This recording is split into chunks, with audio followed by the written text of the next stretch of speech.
Everything you were told about Noah's Ark was wrong. Scientists and naval engineers were shocked to discover that this biblical story hides an engineering secret so advanced it would be difficult to replicate even today. Forget the cute little boat with happy animals. The truth is far more impressive and honestly even unsettling. Did you know that the Ark was actually a massive rectangular structure capable of withstanding waves taller than 10-story buildings? That it had an automatic system for ventilation, waste removal, and food distribution that worked on its own using nothing more than basic physics? And that the weight distribution was so precise that a single mistake would have caused the entire structure to capsize within the first few hours? In this video, you'll discover how Noah's Ark really worked, the seemingly impossible engineering behind the ventilation system that kept thousands of animals alive, the self-cleaning system no human could have managed by hand, and the stability calculations that challenge our understanding of ancient knowledge. If you love ancient mysteries and want to understand how biblical curiosities connect with real science, subscribe to the channel now, because by the end of this video, you'll question everything you thought you knew about this story, and you'll understand why modern engineers still can't fully explain how something like this was possible thousands of years ago. You know that image of Noah's Ark you saw in your school history books? Well, forget all of that right now. The Holy Bible does not describe a cute little boat filled with happy animals calmly sailing along. Not at all. What the scriptures actually reveal is something far more impressive and, honestly, even chilling. Noah's Ark was, in fact, a gigantic rectangular box with no sails, no rudder, and absolutely nothing that resembled a traditional ship. Imagine a colossal structure about 137 meters long. That's almost 1.5 football fields floating on the water. Modern naval engineering experts are left stunned when they analyze the proportions described in the Bible. 300 cubits long, 50 wide, and 30 high. These measurements were not chosen at random, my friend. Researchers at the University of Leicester in England conducted fascinating studies that proved something remarkable. This rectangular shape provided extraordinary passive stability in turbulent waters. It was as if Noah had the perfect naval engineering manual in his hands, thousands of years before humanity could even dream of building ocean liners. But wait, because it gets even more intriguing when we stop to think about the context. We're talking about a time when people barely knew how to build two-story houses, and suddenly this monumental architectural project appears in the Holy Scriptures. The Ark did not need to navigate. It only needed to survive. Think about it. For 40 days and 40 nights of apocalyptic storms, with waves that likely reached unimaginable heights, that structure had to remain intact. The animals in Noah's Ark would not have survived inside it if the engineering had been flawed, right?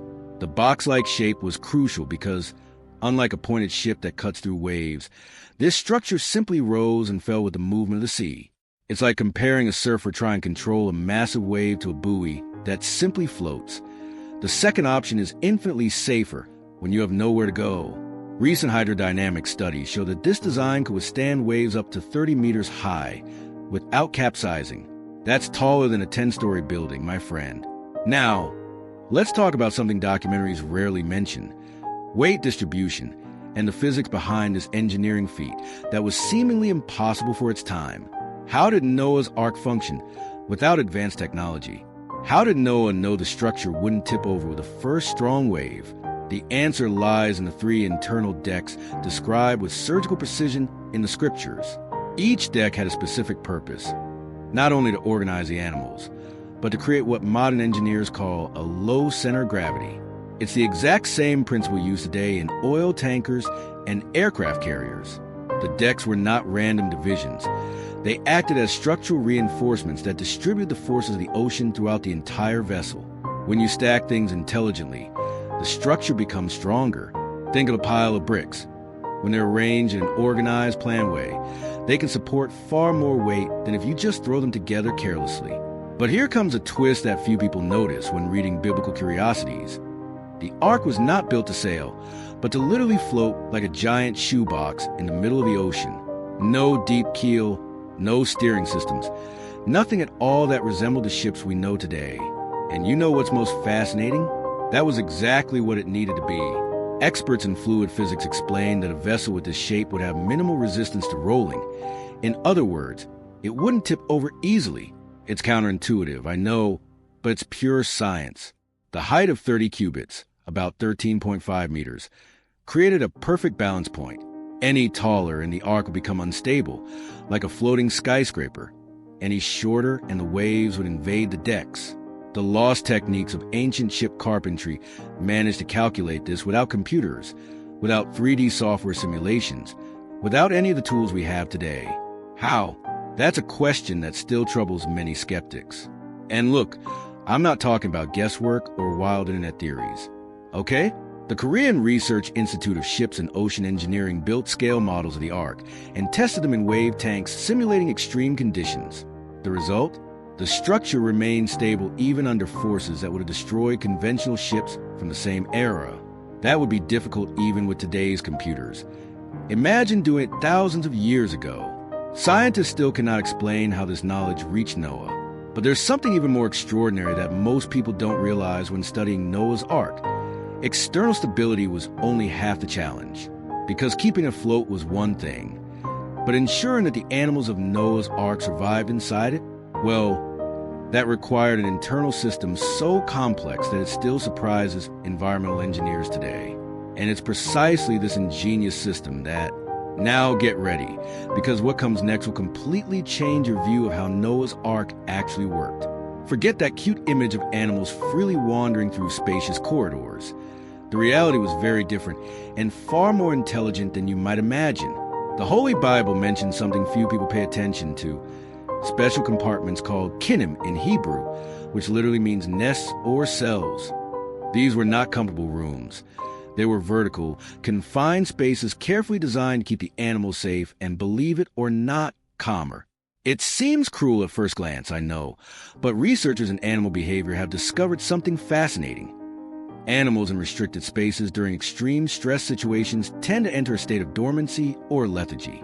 It's as if the body itself activates a survival mode. Modern zoologists observe this during animal transport. The less room there is for violent movement, the fewer injuries occur. And during a flood that lasted for months, with the Ark constantly rocking, this made all the difference between life and death for the animals aboard Noah's Ark. But that's nothing compared to the ventilation system that had to exist inside. Think about it. Hundreds, maybe thousands of animals locked inside a giant wooden box without conventional windows. What would happen? Suffocation within hours. Plain and simple. The Bible mentions a special opening called a sohar, and this is where things get spine-chilling. This Hebrew term can mean either window or roof of light. But recent studies on ancient architecture reveal that it was likely a ventilation system running along the entire upper perimeter of the Ark inside. Imagine a continuous opening about 45 centimeters wide going all the way around the top of the structure, just below the roof. Experts in natural ventilation engineering are amazed by this solution. It allowed fresh air to enter and harmful gases to escape using nothing but basic physics. No electricity, no fans, absolutely nothing beyond differences in temperature and pressure. It's the kind of advanced technology that we, with all our modern knowledge, are only now rediscovering in sustainable building design. How did they know this thousands of years ago? This is a question that challenges even the most skeptical minds. And look at this incredible revelation. The system worked basically like a natural chimney, taking advantage of the heat generated by the animals themselves. Have you ever stopped to think about the enormous amount of heat thousands of animals produce just by being alive? Every breath, every movement generates thermal energy. And do you know what hot air does? It rises. Inside Noah's Ark, this warm air naturally rose until it reached the sohar opening at the top, where it escaped outside. As it exited, it created negative pressure that pulled fresh air in from below, possibly through smaller openings at the base or control gaps. Scientists in the field of thermodynamics call this the chimney effect or natural convection ventilation. It's the same principle used in the ventilation shafts of the Egyptian pyramids and in traditional homes in desert regions. But wait, there's something experts rarely talk about. This system had to be calculated with extreme precision. If the openings were too large, rain would pour inside, too small, and ventilation would fail. Getting this balance right without precision instruments? Completely inexplicable given the knowledge of the time. Now comes the part that truly blows your mind. The vertical distribution of the animals was not random. It was extremely strategic. The Bible speaks of 3 distinct decks, and each one had a specific function within the ventilation system described in biblical studies. The heaviest animals, and those that generated the most heat, such as elephants, hippopotamuses, and large mammals, were placed on the lower deck. Why? Because in addition to helping stabilize the structure, keeping the center of gravity low, remember? These animals produce the greatest amount of heat, initiating the convection process from the base upward. Medium-sized animals occupied the second deck, helping maintain the upward airflow, and the smaller animals, along with the birds, were placed on the upper deck, where the air was already fresher and more oxygen-rich. It was a layered design that modern environmental engineers would take months to calculate using specialized software. Some archaeologists believe this arrangement also reduced noise stress. Smaller animals on the top deck were farther away from the roars and heavy sounds of the large animals below. Far too ingenious to be a coincidence, wouldn't you agree? But there's a disturbing detail that few people notice. Without this system working perfectly, everyone inside would have died in less than 48 hours. I'm not exaggerating. Studies on animal confinement show that the buildup of carbon dioxide, CO2, in enclosed spaces quickly leads to asphyxiation. And there's something even worse: methane. Large animals produce frightening amounts of this gas through digestion, especially ruminant herbivores like cattle. Methane isn't just smelly, my friend. At high concentrations, it's toxic and even explosive. The truth behind this is even more fascinating. The confined compartments, the kinim, also serve to space the animals apart, preventing large amounts of gas from accumulating in a single area. It was like having thousands of mini compartments, creating micro air currents throughout the entire structure. Researchers at Delft University of Technology ran computer simulations of this system and were shocked by its efficiency. Even without external energy, complete air renewal happened naturally several times a day. This inexplicable engineering unquestionably saved lives inside Arkansas. But just wait until you find out what would happen if the weight were not distributed correctly, because that's where things really get. Now hold on to this, because it sends chills down the spine of any modern naval engineer. A single mistake in weight distribution, and Noah's Ark would flip over like a plastic cup in a wave pool. We're talking about basic physics here, but applied with a level of precision that challenges everything we think we know about the technical capabilities of that era. The Holy Bible doesn't go into mathematical calculations, but the descriptions make it clear that there was meticulous planning regarding where each type of animal would be placed. And this wasn't just about organization. It was literally a matter of life or death for everyone on board. Think about it. If you put all the weight on one side of a boat, what happens? It tips over, plain and simple. Now imagine that on a colossal structure in the middle of a raging ocean with waves taller than buildings. The heaviest animals on Noah's Ark, creatures that could weigh several tons, had to be strategically positioned on the lower deck. Not by chance, but because this created what engineers call natural ballast, keeping the center of gravity as low as possible. It's exactly the same principle used in modern cargo ships, where the heaviest containers are always placed at the bottom of the hold. But that's nothing compared to what comes next. The ventilation system we mentioned earlier depended entirely on this correct weight distribution. Do you know why? Because if the Ark tilted too much to one side, the ventilation openings would be compromised. On one side, water could enter through the upper gaps. On the other, air would fail to circulate properly because pressure would become uneven. Scientists cannot explain how this perfect integration between structure, weight, and ventilation was achieved without modern technology. Some archaeologists believe Noah received extremely detailed divine instructions, not just build an ark, but precise technical specifications for every aspect of it. Others suggest that perhaps ancient civilizations possessed a far more advanced understanding of engineering than we are willing to admit. Whatever the explanation, the fact is that the Bible describes a system that works flawlessly when analyzed through the lens of physics. And there's more. Stability wasn't important only during the voyage itself. Imagine the ark rocking violently during a storm. If the animals of Noah's Ark panicked and all rushed to one side at the same time, the weight would shift abruptly. The result? Instant capsizing. That's why those confined compartments, the kinnim, were so essential, you see? They didn't just help with ventilation. They also prevented animals from moving freely and creating deadly imbalances. It was a brilliant passive safety system. Each animal in its own restricted space, unable to run from side to side. Researchers in animal behavior who study biblical curiosities highlight another unexpected benefit. Animals confined in individual spaces do not compete for territory, do not fight, and do not become stressed by the constant presence of natural predators. A lion and a gazelle could be just meters apart, yet in separate compartments, each in its own world. This also drastically reduced energy consumption. Stressed animals eat more, move more, generate more heat, and produce more waste. Keeping them calm was essential for the sustainability of the entire system during months of confinement. And here's a recent discovery. Veterinarians who work with the transport wild animals today use this exact same principle. Individual crates, restricted space, controlled lighting, all designed to keep animals in a state of enforced calm during long journeys. But now comes the truly disturbing part about gas control inside Noah's Ark. Methane and carbon dioxide were not the only dangers. Ammonia, produced by the breakdown of urine and feces, is another deadly gas that could build up rapidly. At high concentrations, ammonia burns the lungs, irritates the eyes, and can cause death by chemical suffocation. This would be difficult even with today's forced ventilation systems. Imagine dealing with it inside a wooden vessel thousands of years ago. The evidence of how this was solved lies precisely in that chimney effect system operating nonstop, 24 hours a day. Hot air loaded with harmful gases constantly rose through the Tsohar, while fresh air replaced it from the lower openings. But there's an extraordinary detail that few people notice.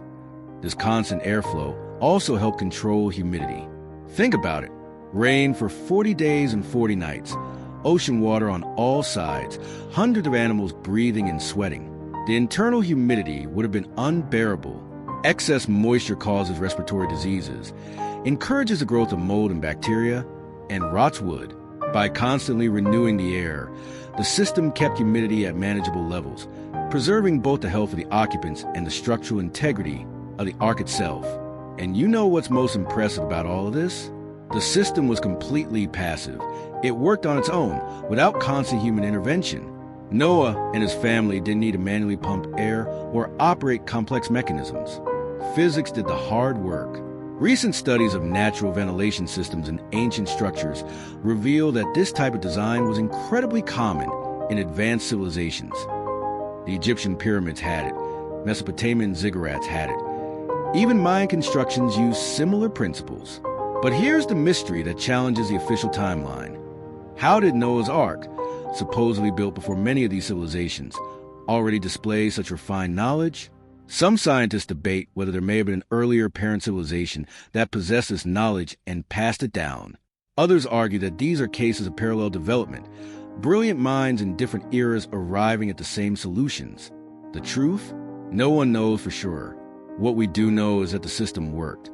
And it worked so well that it kept all the animals of Noah's Ark alive for months under absolutely extreme conditions. But all this ventilation engineering and weight distribution would mean nothing without solving another critical problem. How to feed and clean up after thousands of animals for months on end. And that's where... Now let's talk about something no one likes to imagine, but that was absolutely crucial. The logistics of feeding and cleaning inside Noah's Arkansas. And believe it or not, this was probably the greatest operational challenge of all. Think about it. You have hundreds or thousands of confined animals, each with specific dietary needs, each producing waste every single day. Carnivores need meat, herbivores need vegetation, birds need grains and seeds. Now multiply that by months of confinement, with no possibility of resupply and no chance to dock anywhere. How did Noah's Ark function without Noah and his family collapsing from exhaustion in just a few days? The answer lies in an engineering solution so elegant that it still amazes logistics experts today. Everything was based on gravity. Yes, the simplest and most reliable force in the universe was used brilliantly. The Holy Bible mentions 3 decks, and now you'll understand why this vertical division was genius not only for ventilation and stability, but especially for resource distribution. Food storage, grains, hay, preserved fodder, was concentrated on the upper deck, the driest and best ventilated area.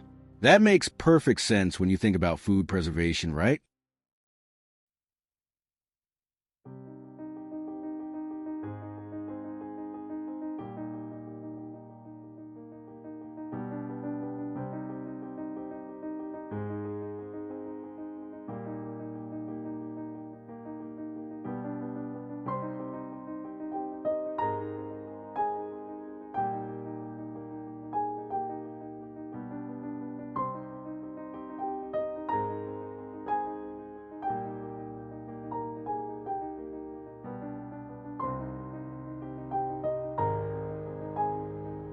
But here comes a twist that few people notice in biblical studies. The food didn't need to be carried manually to each animal. Researchers who study ancient architecture have identified that there were likely vertical shafts, wooden channels, or ducts that allowed food to descend by gravity from the upper storage areas to the animal compartments on the lower decks. Imagine a system similar to gutters or connected tubes, where you pour grain in from above, and it naturally flows down into specific containers below. It's the same principle used in modern agricultural silos. And I'm not making this up. Archaeological excavations of ancient structures in Mesopotamia and Egypt have revealed similar grain distribution systems using gravity alone. Some archaeologists believe that each compartment, kinim, may have had an opening at the top connected to these ducts, allowing controlled feeding without the need to open each individual cell. This would save hours of daily labor and reduce the risk of animals escaping or attacking during feeding. Distribution system specialists are impressed by the efficiency. A single person on the upper deck could feed dozens of animals simultaneously just by directing the flow of grain to the correct ducts.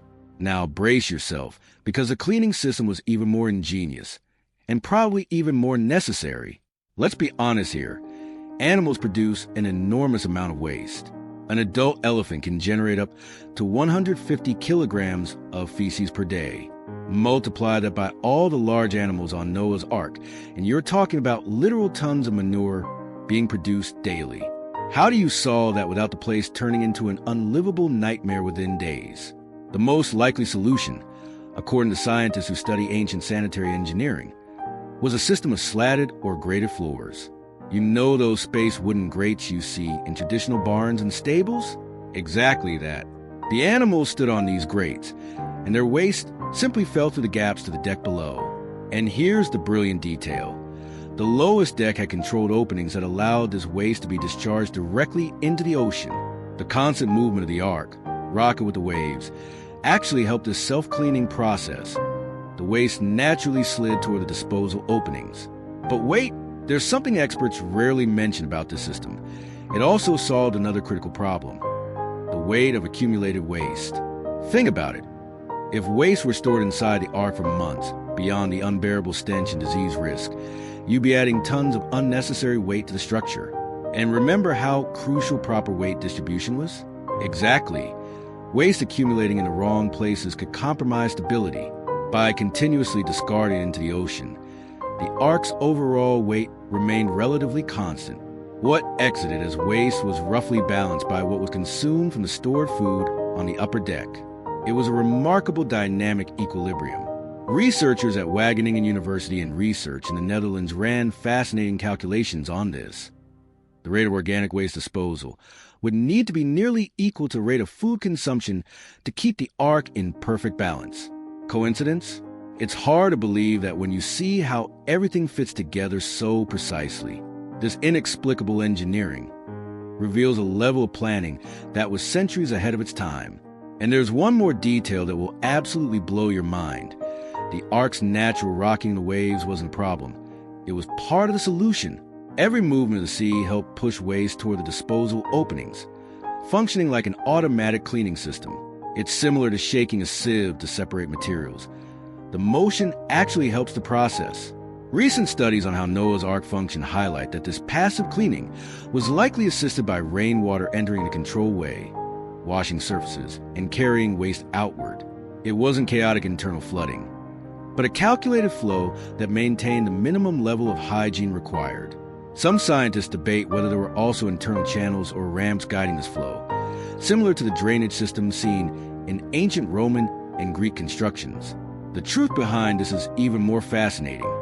Without this automated cleaning system, dozens of people would have been needed working 24 hours a day just to remove feces and urine. But the Bible mentions only 8 people on board: Noah, his wife, his 3 sons, and their wives. It would have been impossible to keep everything clean manually. The only logical explanation is that the system truly operated on its own, using basic physics, gravity, motion, and water flow. But all this internal survival logistics would still be incomplete without solving an even more fundamental need than food or cleanliness: drinking water. And when you discover how that was handled, fresh water. Without it, no one survives more than 3 days, no matter how much food they have. And here lies a fascinating paradox. Noah's Ark was literally surrounded by water on all sides, but salty ocean water does nothing except make you die of thirst faster. So how did Noah and his family, along with all the animals on Noah's Ark, obtain enough fresh water during months of confinement? The answer lies in the very thing that caused the flood: the torrential rain that fell for 40 days and 40 nights. The Holy Bible describes this event dramatically, but few people stop to consider the practical side. All that rainwater was completely drinkable. And do you know what's even more brilliant? The Ark's roof likely functioned as a gigantic rainwater collection system. Think about it. A flat or slightly sloped surface more than 137 meters long, capturing constant rainfall for over a month. The amount of water collected would have been enormous. Experts in rainwater harvesting estimate that an area that size, under heavy rainfall, could collect thousands of liters per day. It was fresh, clean water falling straight from the sky, a divine gift in the middle of chaos.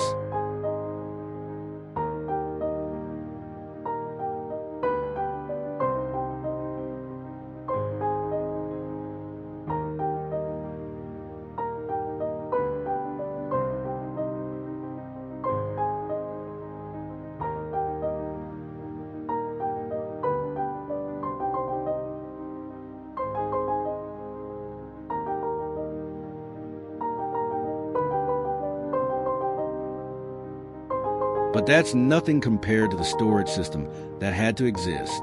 Because what good is collecting all that water if you have nowhere to store it, right? Biblical studies become even more astonishing when you realize that the structure had to include internal cisterns, large waterproof wooden reservoirs, likely sealed with bitumen, the same material used to waterproof the outer hull. These tanks were probably strategically distributed across the 3 decks, ensuring that each level had access to water without the need to constantly carry it up and down stairs. Imagine the effort of hauling buckets of water to thousands of animals several times a day. Researchers who study ancient naval architecture suggest that the largest reservoirs were located on the lower deck, using gravity to their advantage. Water naturally flows downward, so it makes sense to keep the main tanks below and redistribution systems above. It's the same principle as water tanks in modern buildings, just reversed. And there's something extraordinary about this. The weight of the stored water also contributed to the Ark's stability, acting as additional liquid ballast on the lower levels. The more you analyze it, the more you realize that every element served multiple integrated purposes. Now comes a revelation few people notice. The humans, Noah, his family, the 8 people responsible for the entire operation, occupied the upper deck. And this wasn't luxury, my friend. It was pure functional necessity. The upper deck was the lightest, most ventilated, and best lit part of Noah's Arkansas. Remember, that ventilation opening, the Tzohar, that ran along the entire top? Well, it also allowed natural light to enter during the day, making that deck the only truly livable space for those who needed to see, plan, and work. Scientists can't explain how they knew that placing humans on the top was essential, beyond relative comfort. It also meant that any structural problem in the lower decks would be detected first through smells, sounds, or changes in ventilation. It was like having a strategic command post with oversight of the entire operation. Some archaeologists believe that the feeding ducts mentioned earlier also originated from this upper deck, allowing centralized control of resource distribution. It was the nervous center of the Ark, from which everything was coordinated.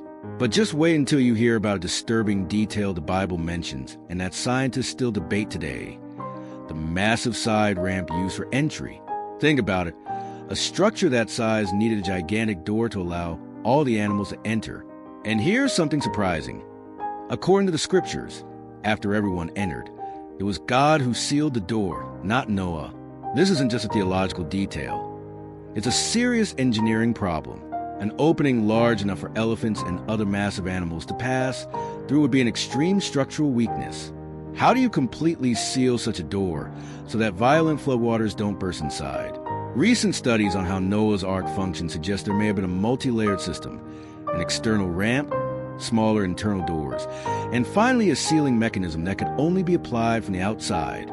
This divine intervention mentioned in the Bible may be the only plausible explanation for ensuring that such a massive opening became as watertight as the rest of the hull. It would be difficult, even with modern synthetic materials, to create a perfect seal on an opening of that size under constant wave pressure. And now we reach the grand finale of this chapter of the story: the Ark's final landing on the mountains of Ararat. The Holy Bible says that after months of floating, the waters receded and the Ark came to rest on solid ground. But here's the detail that structural engineers find fascinating. The Ark had a completely flat bottom, no deep keel like normal ships. And do you know what that means? On an irregular mountain surface, rocks, slopes, uneven terrain, a flat-bottomed structure runs a serious risk of tipping over when it lands. It's like placing a shoebox on a pile of uneven stones. One imbalance and it topples. But the Ark did not tip over. Researchers analyzing the physics of this moment explain that the perfectly balanced internal weight distribution, heavy animals below, lighter ones above, created such a low and stable center of gravity that even when resting on uneven ground, the structure remained upright. It's the same principle as those roly-poly toys that always return to an upright position. The weight concentrated at the base prevents them from tipping over. This seemingly impossible engineering saved everyone not only during the voyage, but also at the critical moment of landing. And to think that all of this ventilation, stability, feeding, cleaning, water supply, structural integrity was planned and executed thousands of years ago, without computers, without simulations, without any of the resources we rely on today. How? Well, that is a question that continues to echo in the minds of skeptics and believers alike, engineers and theologians alike. So tell me, did you already know how Noah's Ark really worked? I'm willing to bet you didn't. Most people go their entire lives thinking it was just a simple story about animals on a boat, but now you know the truth. It was an engineering masterpiece that still challenges our understanding today. Think about it. A chimney effect ventilation system running 24 hours a day using nothing but the animal's own body heat, a weight distribution so precise it kept the structure stable even in massive waves, and automated feeding and cleaning methods powered only by gravity. All of this thousands of years ago, without computers, without simulations, without the technology we rely on today. How is that even possible? And look, these three things you discovered today are going to stay with you. First, the Ark wasn't a ship. It was a giant box designed solely to survive, not to sail. Second, the entire internal system, from the tight compartments to the constant airflow, had multiple integrated functions, intelligently connected in a way that still impresses modern engineers. And third, the Holy Bible contains technical details that only fully make sense when you analyze them through the lens of physics and engineering. That's not a coincidence. It's advanced knowledge recorded thousands of years ago. Now, let me ask you, do you think there was a lost technology in the ancient world that we no longer understand? Or did this knowledge truly come from a divine source, just as the Bible describes? What do you think? Leave your theory in the comments below. I read them all, and I love seeing what you think about these mysteries. And if this video blew your mind by showing how biblical curiosities connect with real science, hit that like button to support the channel. And if you think this was impossible, just wait until you see the next video. The Giant of Jerusalem, the impossible engineering behind Solomon's temple. You'll discover how an even older construction defies every logical explanation offered by modern archaeology. Click the card on the screen and come explore this fascinating biblical story. And don't forget, subscribe to the channel and turn on notifications so you don't miss our upcoming videos. where we'll dive even deeper into ancient mysteries that science still can't fully explain. There's so much fascinating content coming your way. Thank you so much for watching until the very end. It shows that you're someone who truly seeks real knowledge and isn't satisfied with shallow explanations. That kind of mindset is what transforms lives. Until the next video, and may your journey of discovery grow deeper and deeper.